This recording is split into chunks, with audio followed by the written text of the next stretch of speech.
Hello everyone, আজ যে আর্টিকেলটা আমি এখন এই মুহূর্তে আপনাদের সামনে আলোচনা করব সেটা কোনো সাধারণ আর্টিকেল না, গোটা বিশ্বে আলোচনা শুরু হয়ে গেছে এই আর্টিকেলটা নিয়ে।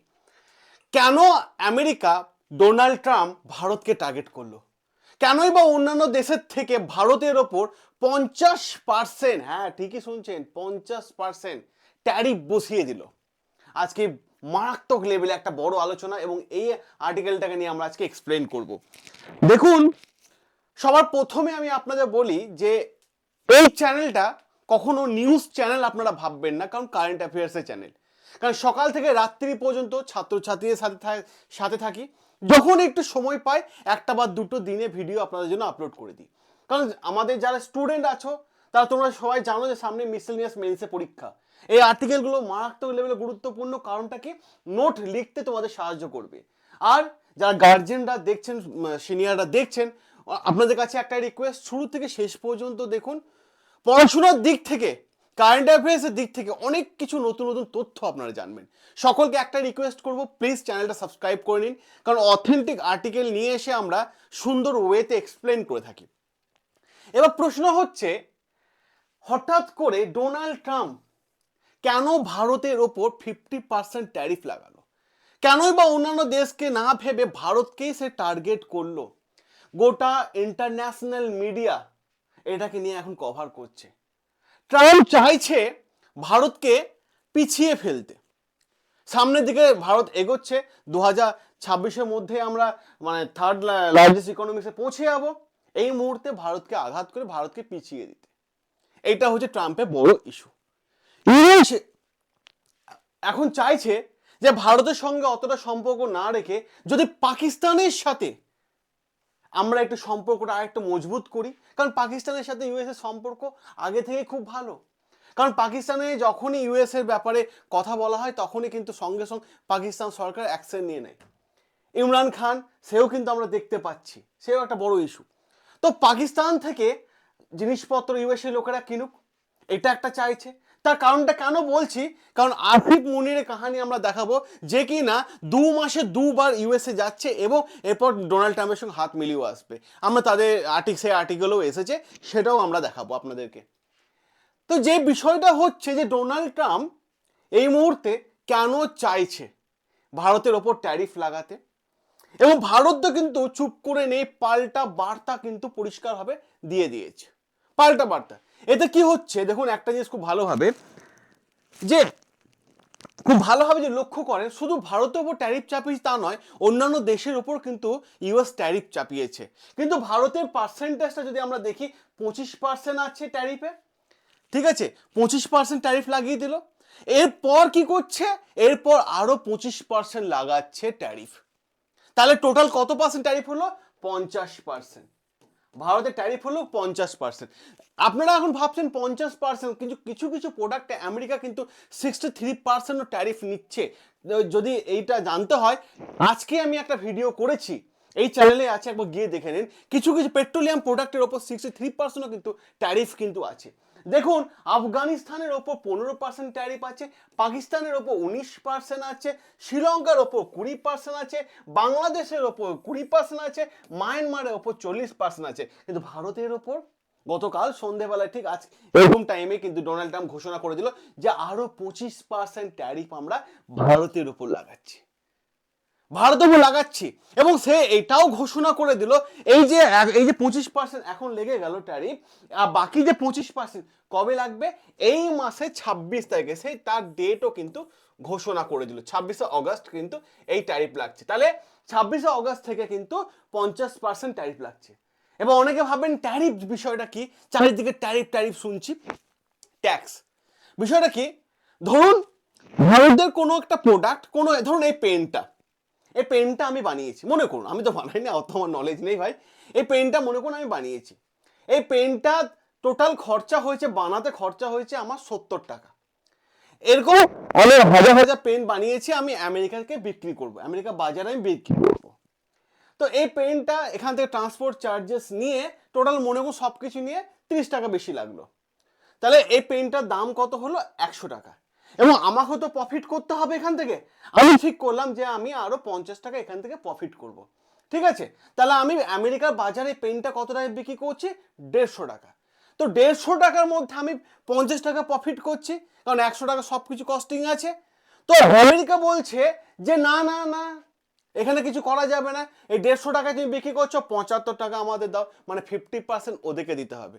তাহলে আমার পেনটা তৈরি মানে সব কিছু কস্টিং খরচা নিয়ে বাজারে পর্যন্ত আনতে কত? 100 টাকা। তাহলে পেনটার দাম আমাকে 150 টাকা বেচলে আমার লাভ থাকবে? থাকবে না।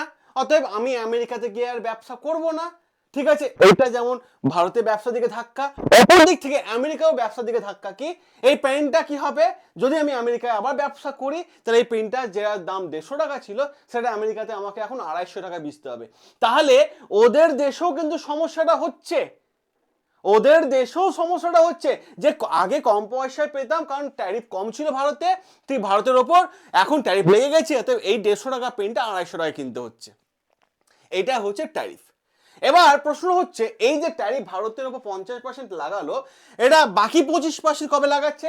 26শে অগস্ট থেকে, কারণ 21 দিন মতো টাইম দিয়েছে আমেরিকা। এবার প্রশ্ন হচ্ছে, ট্যারিফ লাগাবে তো লাগিয়ে দাও না, টাইম দেওয়ার কি আছে ভাই? ওইখানেই গন্ডগোলটা। ডোনাল্ড ট্রাম্প চাইছে যে আমি একটু বার্গারিং করি, যেটা ও চায়, যেটা ও করে। আমি এত % ট্যারিফ লাগিয়ে দিলাম, ভারত তাহলে এবার ভয় পেয়ে যাবে, আমাকে ফোন করবে, আলোচনা করবে, মানে ওয়ান টাইপ অফ ব্ল্যাকমেল ভারতকে করছে, করতে যাচ্ছে ডোনাল্ড ট্রাম্প। আর এখানে কিন্তু ব্রাজিল কিন্তু সুন্দর আনসার দিয়ে দিয়েছে। ডোনাল্ড ট্রাম্প শুধুমাত্র ভারতের ওপর যে 50% ট্যারিফ লাগিয়েছে তা নয়, ব্রাজিলের ওপরও কিন্তু লাগিয়েছে। ডোনাল্ড ট্রাম্প বলে দিয়েছিল যে ব্রাজিলের প্রেসিডেন্ট আমাকে ফোন করুক, আমরা আলোচনা করব, ঠিক আছে, করে আলোচনা করে একটা জায়গায় আসবো। ব্রাজিলের প্রেসিডেন্ট লুলা বলেছে যে না না না, দরকার নেই, অত আলোচনা দরকার নেই। মানে ডোনাল্ড ট্রাম্প চায় গোটা বিশ্ব তার কাছে মাথা নত করে থাকুক, গোটা বিশ্ব মাথা নত করে থাকুক। এখানেও তাই দেখাচ্ছে যে ভারত আমাকে ফোন করুক, আমার সাথে সমঝোতা করুক, আমার সঙ্গে আলোচনা করুক, তাহলে আমি 25% ট্যারিফ হাঁটিয়ে দেবো, ঠিক আছে, বাকি তাহলে পড়ে রইল 25%, 50%-এর মধ্যে 25 সরিয়ে দেবো, তাহলে 50%। এই যে ব্ল্যাকমেইলটা শুরু করে দিয়েছে। এবার প্রশ্ন হচ্ছে যে এত দেশ থাকা সত্ত্বেও ভারতের উপর কেন এত বেশি ট্যারিফ লাগালো আমেরিকা গভর্নমেন্ট? তার পেছনে একটা বড় কারণ আছে। সেটা যাওয়ার আগে গোটা বিশ্বে মিডিয়া এখন এটাকে ফলো করছে এবং জানিয়েও দিয়েছে, এই যে আরো 25% ট্যারিফ যে লাগানো হলো, এই 25% ট্যারিফ ভারত এবং আমেরিকার যে সম্পর্ক আছে, সে সম্পর্ক একদিক থেকে কিন্তু নষ্ট হয়ে যাবে। একদিক থেকে নষ্ট হয়ে যায় ভারত এবং আমেরিকার সম্পর্ক। যে সম্পর্কটা জর্জ বুশের সাথে ছিল, যে সম্পর্কটা ওবামার সাথে ছিল, যে সম্পর্ক জর্জ বাইডেনের সাথে ছিল, ডোনাল্ড ট্রাম্প এসে সেই সম্পর্ক কিন্তু 20 বছরের সম্পর্ক নষ্ট করে দিচ্ছে। গোটা বিশ্ব মিডিয়া কিন্তু তেমনই কিন্তু দাবি করছে যে ভারতের সাথে আমেরিকার একটা সম্পর্ক কিন্তু নষ্ট হতে চলেছে। এবার প্রশ্ন হচ্ছে যে ডোনাল্ড ট্রাম্প কেন এই ট্যারিফটা ভারতের উপর লাগাচ্ছে? দুটো কারণ। একটা কারণকে সবাই প্রাধান্য দিচ্ছে তা নয়, দুটো কারণ। প্রথম কারণ কি? প্রথম কারণটা আমরা দেখতে পেয়েছি যে আজ থেকে প্রায় 15 থেকে 20 দিন আগে এসেছিল। প্রথম কারণটা কি ছিল?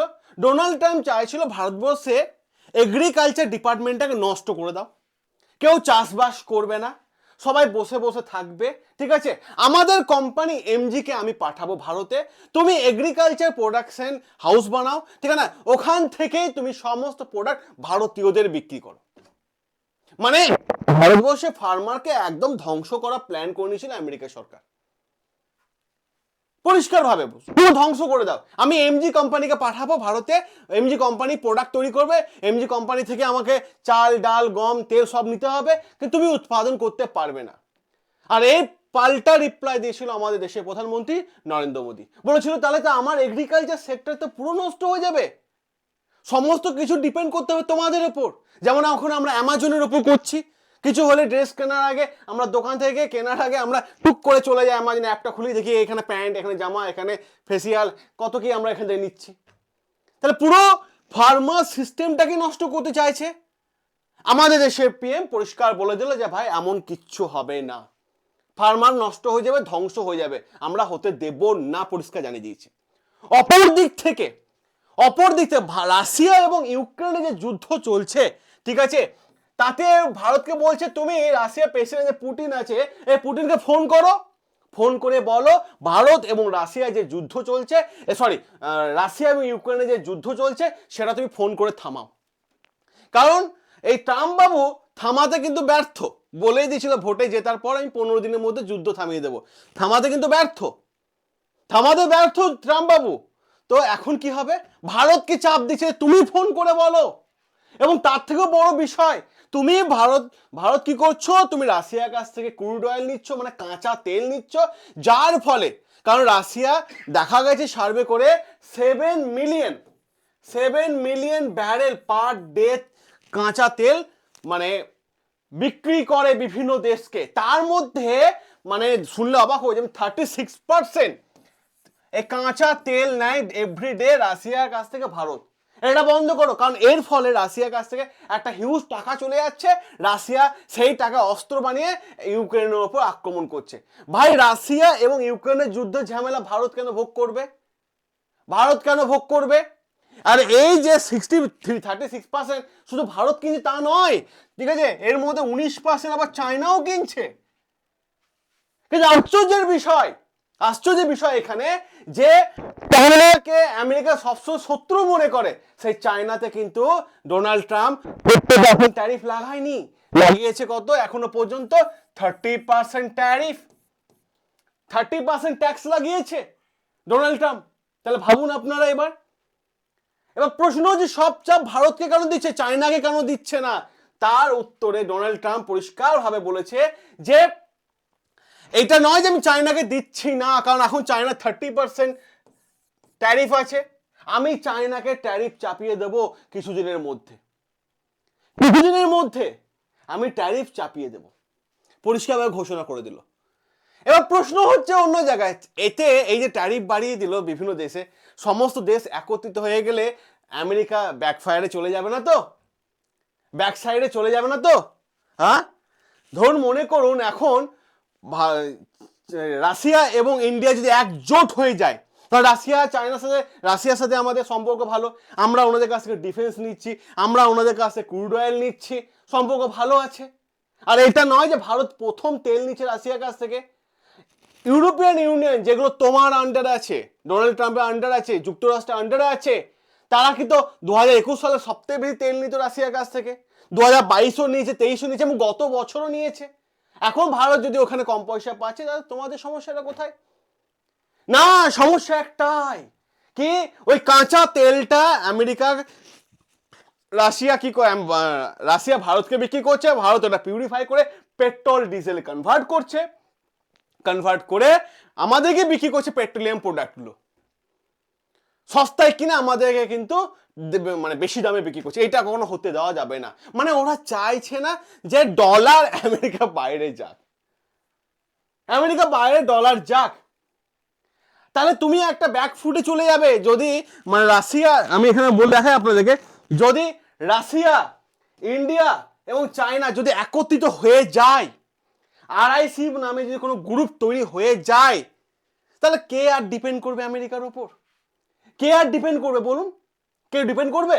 রাশিয়া, চায়না আর ইন্ডিয়া যে একজোটে চলে আসে, সবাই একত্রিত চলে আসে।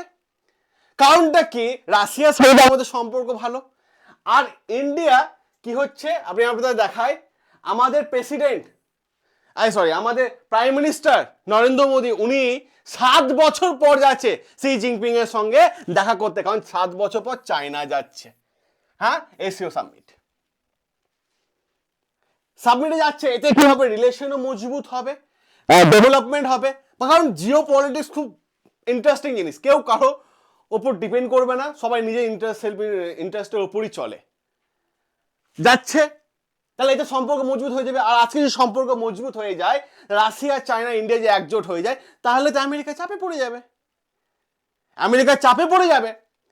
আর সেই জন্য ভারত সরকার আগে থেকে ঘোষণা করে দিল। কি ঘোষণা করে দিল? যখন কিছুদিন আগে ডোনাল্ড ট্রাম্প ঘোষণা করেছিল অ্যামাজন, ফ্লিপকার্ট, তারপরে অ্যাপেল, গুগল, ঠিক আছে, এই ধরনের কোম্পানিগুলোতে, আমেরিকা কোম্পানিগুলোতে যারা ভারতীয়রা কাজ করছে, তাদেরকে মানে আমেরিকার চাকরি থেকে ছাড়িয়ে দাও। যখনই ঘোষণা করলো,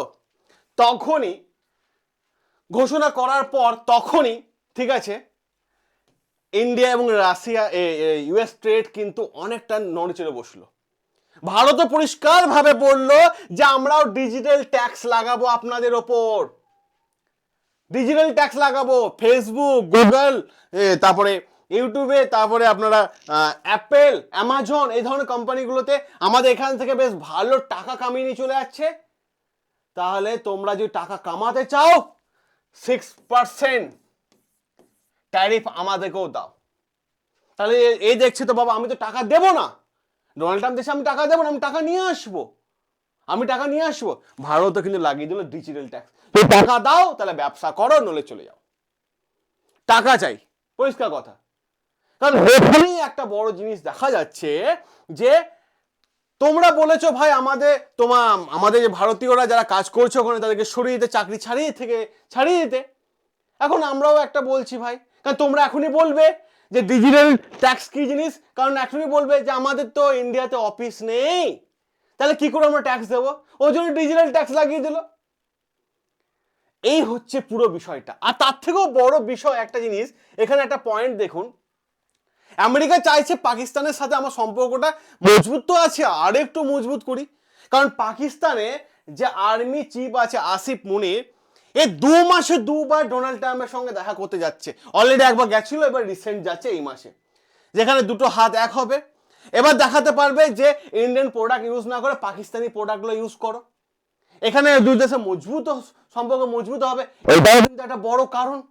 এই হচ্ছে পুরো বিষয়টা। তা আপনাদের যদি ভালো লেগে থাকে অবশ্যই একটা লাইক করবেন, আর আপনাদের নিজস্ব মতামত এই ভিডিও কমেন্ট বক্সে কমেন্ট করে জানাবেন।